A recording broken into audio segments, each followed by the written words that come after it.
Hello and welcome to Legendary Le Mans for a special time trial competition. My Porsche Mission R is fully upgraded and we're going to bring in two different viewpoints. This first run's going to go all the way through, then I'll get into breaking points and so on. This right here is critical. There is me improving on, I've already got a Group A time. This is me improving on my Group A time. This corner here also really critical. Well, you know what? Most corners at Le Mans are critical, but that last one I just did, I'm not on the brakes for like another 20 seconds or something. So that's what makes Le Mans braking points so critical, is you're on the power for so long. I have to say power because this is an electric car, so I don't want to say gas. I could say throttle. So in some of my previous runs, I was 0.65 seconds ahead right here. So there's a lot of room for improvement on corner one. And then my second braking point, by the way, none of that was off track. If it was, you would know it, right?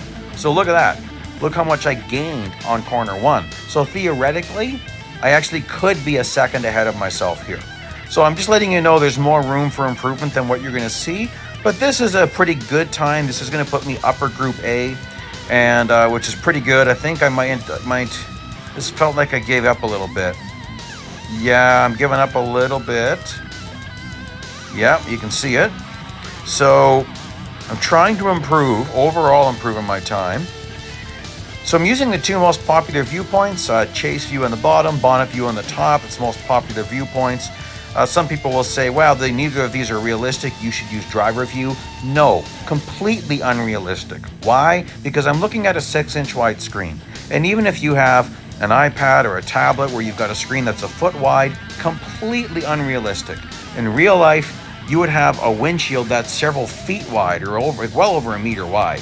So that's why when you use driver view in this game, it's really hard to do because you don't have enough visibility.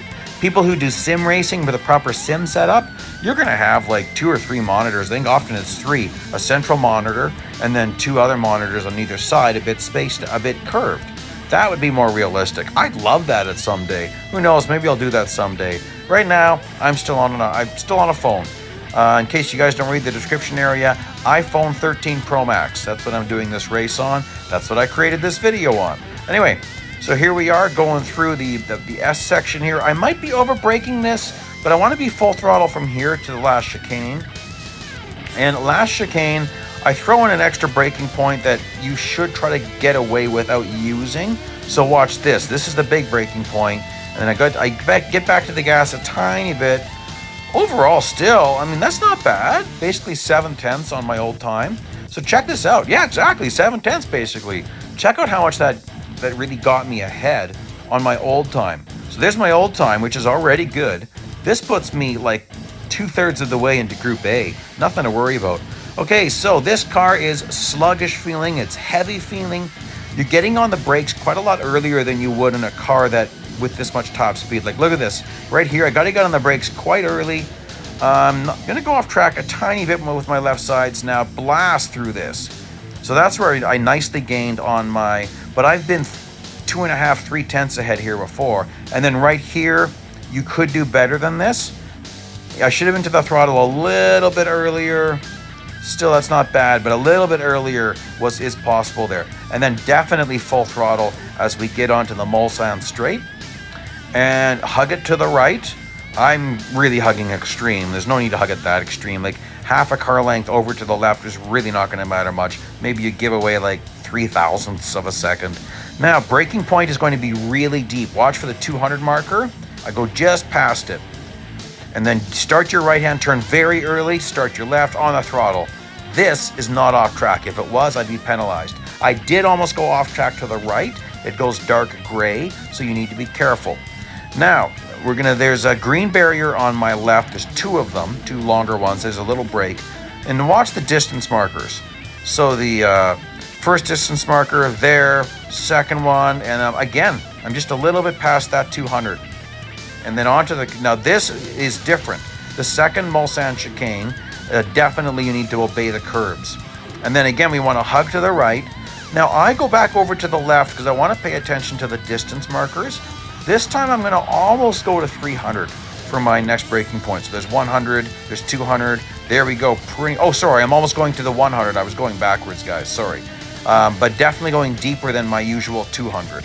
Onto the throttle pretty early, and you can see the benefit there. I did better there. So obviously I've been gaining a bit and then giving it back and gaining a bit and then giving it back, but that's the way it is.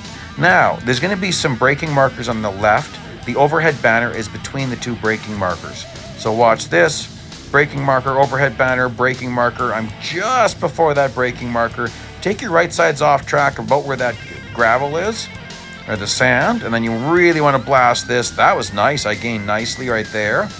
But then right here, not so good. I didn't get on the throttle as early as I should have. I was a little nervous of eating that wall. So I'm giving up a little bit. And so then it just takes so long. You pay for your mistakes so much at this track because there's such big distance between braking points. Very short braking point here, just a little bit. Just a little bit. By the way, you might notice my braking and acceleration points are differing from what you're seeing. Like here, I'm going to have you putting on the brakes before you can see the brake lights. But that's when I'm putting on the brakes. The brake lights are showing up late. And so just pay more attention to what I'm showing than what you see at the lights on and off.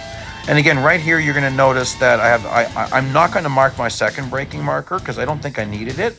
Probably could have got away with a slight lift. I was just nervous because this was a great run. So watch this really quick a little lift would be just as good there, or none at all. And there you go, guys. Hope these tips help you. By the way, check this out. I did an endless endurance race in this car. Interesting option. You might want to check it out over at Monza. Please like, please subscribe, check out some other videos. And yeah, thanks for joining me today. Bye-bye now.